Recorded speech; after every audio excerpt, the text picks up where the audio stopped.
Hello, and welcome. After being a lazy piece of shit all summer, I haven't done anything with this, but I think it's about time we start back up again. Probably be good to tell them what I'm making. That's a good first start. So I'm gonna be making marinara sauce today, my own version of it. It's not like I came up with this, but I've seen a bunch of versions of it, and I make this all the time at home. And Colina, you seem to like it. Biggest ingredient is my favorite Italian fruit, tomatoes. And it's pretty simple. It's just onions, shallot if you have it, if you want to feel fancy, garlic, red wine, and then kind of basics like crushed red pepper, salt and pepper. Step one. Okay. Yeah. So you'll see I have the two big cans. These are 28 ounce cans. Regular cans I think are like 14. I like this because then it makes enough to have for a little while. So for two big cans like this, I use about one whole entire clove of garlic. I like it to be a garlic forward kind of sauce, but it's ultimately up to you. Chopping! Easiest way to get skins off your garlic. Smash! Ah, garlic is so good. I almost make everything with garlic. That's why I would never last with a vampire. It's like one of a couple reasons, but That's the main one. I think it's the biggest one. And just lifestyle differences. Like, I'm an early riser. I go to bed at a decent time, you know? I feel like they don't care about their sleep as much. It's more they do it because they have to. I'm like, do it because you want to, not because you have to. God, is this just gonna be a video of me making the most basic fucking things? Like, why did he take the time to, like, shoot a video and make something that is so obvious? But I don't know this is as obvious. I think most people probably just buy pre-made sauce because they don't want to bother with it. That's what I would do if you weren't here making sauce for me. It's just so sugary, though. It's like, I mean, don't get me wrong. I used to drink Prego. What? What? Back up. Why? No, I'm just kidding. I didn't, but like, I would douse my spaghetti or whatever in Prego because I thought that shit was the bomb. And if I were to taste this back when I was a picky little biatch, I would have said, it's too not like Prego. But then you stop eating processed foods for a while. Like, when you go back and you're like, this tastes like candy sauce. And then you look at the ingredients, it's like grams and grams of sugar, and you're like, oh, okay, that makes sense. So maybe this isn't obvious. It's probably not the most obvious. Because then I go to work sometimes, and I'm like, oh, it smells so good. Like, what is it? And I was like, oh, it's just marinara sauce I made. They're like, you made it? I mean, I just threw stuff into a pot for like 2 seconds. How long do you really let it simmer though? 2 hours. Yeah, that's what I thought.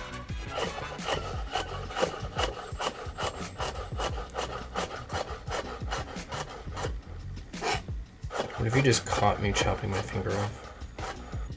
Please don't chop off your finger today. Bang! It's all done. Next up, we have the shallots. Shallots are like smaller, cooler onions. Ooh, still make you cry though. I like to dice these guys up real small into little tiny cubelets. The claw.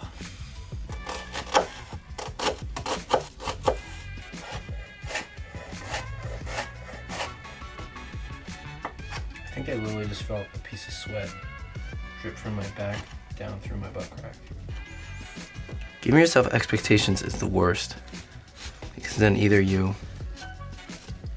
don't meet them, or you feel like when you do, you're still not good enough. Well, I'm here to tell you, everybody, you're good enough, even if you don't feel like it. This is turning from a funny show into a motivational show. I don't think that's gonna fly. It's gonna fly. Motivational cooking, that's a new lane. You're making me cry. I know, I really am that powerful. Probably like everybody else who's watching right now is crying too because of my moving words. You're just like an audience member right now, really.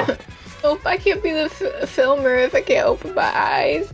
How much would you pay me to be a motivational speaker. 0. Dude, I'm fucking heating up in here. Oignon.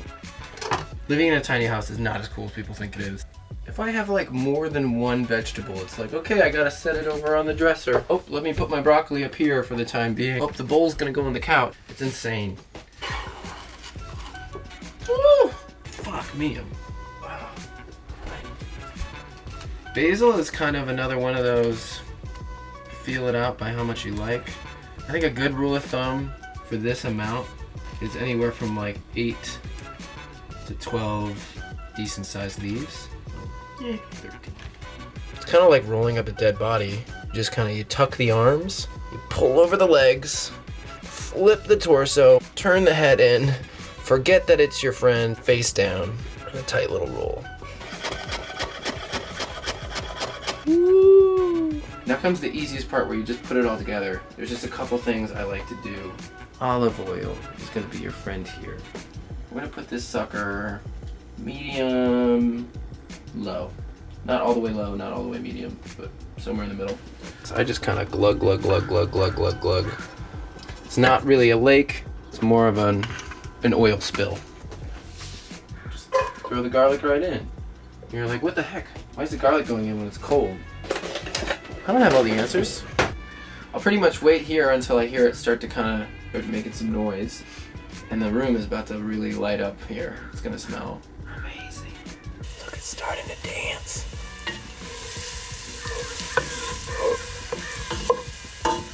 Once I hear it get going like that, that's when I add my red pepper flakes. My dad thought he was really funny when I went to college and got me an industrial sized bag of red chili pepper flakes. That was in 2014. It's 2019 now. I haven't put a dent in this thing. Like, oh, you use red pepper flakes. Here's 8 pounds of them. I'm adding some pepper here now, regular black pepper, and just a little bit of salt. One of those things I've heard people say is to season along the way, almost like layering a cake. You want to make each of those layers of the cake amazing on their own, so that when it all comes together, it's a good cake. Now we have little cry cubes. I'm only going to put about half of it in now, and then half of it in later, because some of it will get fried up, and the other half will kind of stew up. One thing I forgot is I like to put about half the basil in there too, right at the beginning, for that same reason of getting everything in the oil. What's it smell like, Kalina? Well, now the basil's really hitting. What's it doing to you? It's making me hungry. Good. I always fuck up on the first thing I say. While I wait for that, basically to get translucent, it only takes a couple minutes. We're not really cooking it. I have some diced tomatoes here, and then crushed tomatoes. That way it's like you get some texture in your sauce, but you also get a base. And I think as long as you do a 1-to-1, it makes sense.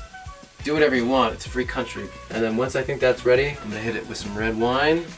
And this is where I kind of turn the heat up just a touch, because when I hit it with the red wine, I want it to deglaze.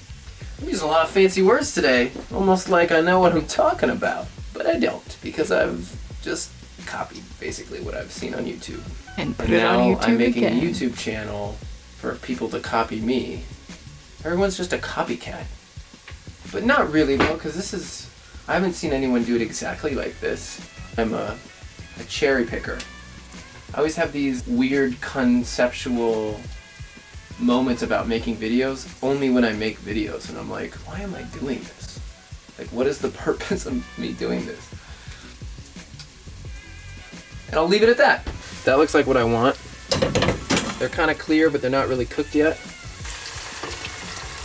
Give yourself a little wine layer. You'll smell the alcohol start to evaporate. If you leave it for too long, that's just going to turn to sludge. We want it somewhere between halfway, a liquid and a sludge. You'll know once you stop smelling alcohol in the air. So I give it about 2 minutes. I don't really smell any alcohol anymore. So I don't like to waste what's in here. I think if you add a little bit of water, it makes the sauce not so thick. and it allows you to cook it down longer and get better flavor, I think. So now is the time when I add the rest of my onions, basil, and shallot. Ooh, I have a little oregano too. Just need a pinch. And this is just like a chili in that you just kind of set it up and then let time do all the work. I'm gonna turn it on low because I don't want it to cook fast. I want it to cook long. Pop the top and we wait a couple hours. This show is so good. I cried like a baby in that show. And I think the reason Queer Eye is so good is because you see a little bit of yourself in each one of these people that they fix up. Queer Eye made me feel like I needed a new wardrobe. That's where I got this bad boy. Because I was like, I need to wear some new shit. Oh, like there's this new place. We live in Portland. There's a place in Portland called Muji. And Muji is bougie because all their clothes feel so good. Do you want to go there right now? Yeah. Let's go to Muji and buy a shirt. We're gonna go to Muji, and in the time it takes me to go to Muji and get new clothes, and when we come back, this should be done. I don't have to film a scene of me dancing. Oh, that's the best. And I get a shirt out of it. Full disclosure, I'm going to the Czech Republic next week to dance my little booty cheeks off. And I need some new clothes. Is this a vlog now? Yeah. Like a cooking vlog. It's mostly about cooking. Let's go to Muji.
Doing a good job when you could smell what you're making outside your house.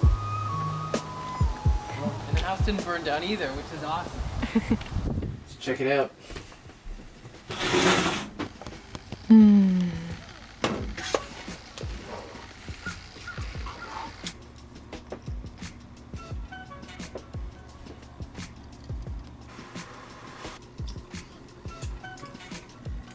I could bathe in that.